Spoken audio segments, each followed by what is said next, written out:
बस 2 मिनट मुझे दे दो, 2 मिनट में तुमसे बहुत ज्यादा जरूरी बात करनी है। जेईई मेंस के एग्जाम में एक दिन बचे हैं बच्चा। तुम सब में थोड़ी थोड़ी घबराहट तो हो रही होगी, किसी में बहुत ज्यादा हो रही होगी। चिंता की कोई बात नहीं है। अगर घबराहट नहीं हो रही तब चिंता की बात है। घबराना इज नॉर्मल, है ना। बहुत सारे बच्चों को लग रहा है कि मेरा पहले ही दिन एग्जाम पड़ गया तो इसका नुकसान होगा। नहीं, तुम्हारा पहले दिन एग्जाम पड़ा तो तुम बाकी के 4 दिन एक्स्ट्रा पालोगे सेकंड अटेम्प्ट के लिए, तो ये भी तो पॉजिटिव साइड है ना। तो ये देखो, बाकी मैं तुमसे ये कहने आया हूं कि किसी भी बच्चे को घबराहट हो रही है और वो अकेला महसूस कर रहा है, तो तुम्हारा भैया हमेशा तुम्हारे साथ खड़ा है। तुम मुझसे कभी भी बात कर सकते हो। जब तक तुम्हारा एग्जाम नहीं होगा मैं 24/7 जाग रहा हूं। तुम्हें कोई भी घबराहट हो, कुछ भी हो, खुद को अकेला महसूस करो, तुम कमेंट कर दोगे ना, मैं 15 मिनट में तुम्हारी बात का जवाब दूंगा। तुम अकेले नहीं हो। बहुत सारी बातें होती है जो हम मम्मी पापा को नहीं कह सकते, क्योंकि मम्मी पापा ने पैसे दिए एग्जाम के, तो हम उन्हें कैसे बताएं कि पापा घबराहट हो रही है, एग्जाम अच्छा नहीं गया तो। बट मुझे पता है ना, तुम जितना अपने माता पिता से बात नहीं करते एग्जाम को लेकर के, उतना मुझसे करा है तुमने पूरे साल। तो घबराने की बिल्कुल बात नहीं, और घबराहट हो तो मुझसे बात करोगे, खुद को अकेला महसूस कभी नहीं करोगे, है ना। मैं तुम्हारे साथ खड़ा हूं और हम दोनों ऐसे बातें करते हैं यार। ऐसा नहीं है कि मैं तुम पे एहसान कर रहा हूं कुछ बातें करके, नहीं। जब मुझे कभी लो फील होता है तो मैं तुमसे बात करता हूं ना, तो तुम मुझसे बातें करोगे। कल एग्जाम है, बहुत चिंदे सा एग्जाम है, हवा नहीं बनाना आसमान में, ठीक है। बहुत छोटा एग्जाम है तुम्हारी लाइफ का, बहुत छोटा। इससे होगा ये कि तुम किसी चीज को छोटा मान लेते हो ना, तो उस पर विजय प्राप्त करना तुम्हारे लिए बहुत आसान हो जाता है। जितने भी बच्चों ने पिछले 3-4 महीने में भी मुझे सिर्फ सुना होगा, सिर्फ सुनना, क्योंकि मेरी बातें ऐसी है ना कि वो तुम्हारे अंदर घर कर जाएंगी।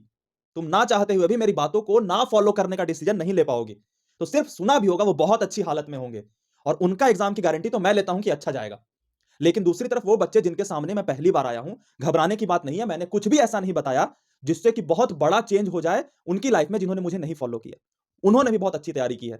मैंने अपने बच्चों को बताया था पीवाईक्यू मेथड, उन्होंने किया, और मैं उनकी गारंटी लेता हूं कि उनका अच्छा पेपर जाएगा, ठीक है।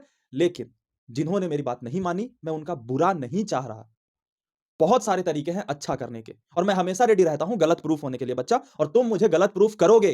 तुमने जो भी रास्ता अपनाया था ना, वो बहुत बेहतरीन। कौन सा बच्चा अपना बुरा चाहेगा यार, कोई नहीं चाहता ना। तो तुमने बहुत सही रास्ता चुना है, और बहुत अच्छी तैयारी है तुम्हारी। और अच्छी तैयारी का मतलब ये बिल्कुल नहीं होता कि सिलेबस पूरा हो जाना। बिल्कुल नहीं, बिल्कुल भी नहीं। सिलेबस ऑल इंडिया रैंक 1 वाले का भी पूरा नहीं होता, इस बात की गारंटी मैं लेता हूं। तो मैं जो बोल रहा हूं कि तुम में सबकी बहुत अच्छी तैयारी होगी, तो तुमने खुद ही में ये कंक्लूजन निकाल लिया कि भैया किसी और के बारे में बात कर रहे हैं, मेरी तैयारी तो मुझे पता है ना कितनी खराब है। नहीं, मैं तुमसे बात कर रहा हूं, तुम जो देख रहे हो, तुमसे बात कर रहा हूं कि तुम्हारी तैयारी अच्छी है। मैं हमेशा कहता हूं आईआईटी बेस्ट को नहीं चुनता, आईआईटी बेटर को चुनता है। और मैं सारे बच्चों को देख रहा हूं ना, एक एक सवाल के लिए लड़ने वाले बच्चे मेरे सामने हैं, कि बस एक कैसे भी हो जाए यार। तुम दो भी करोगे ना तो बेटर हो। मेरी बात को यकीन के साथ अपने अंदर जाने दो। तुमने बहुत अच्छा किया है, और ये यकीन दिलवाने के लिए मुझे तुमसे ही लड़ना पड़ रहा है। कितनी बेवकूफी की बात है। तुम्हें कहना चाहिए कि भैया मैंने अच्छा किया है, और मेरा पूरा यकीन है तुम पे।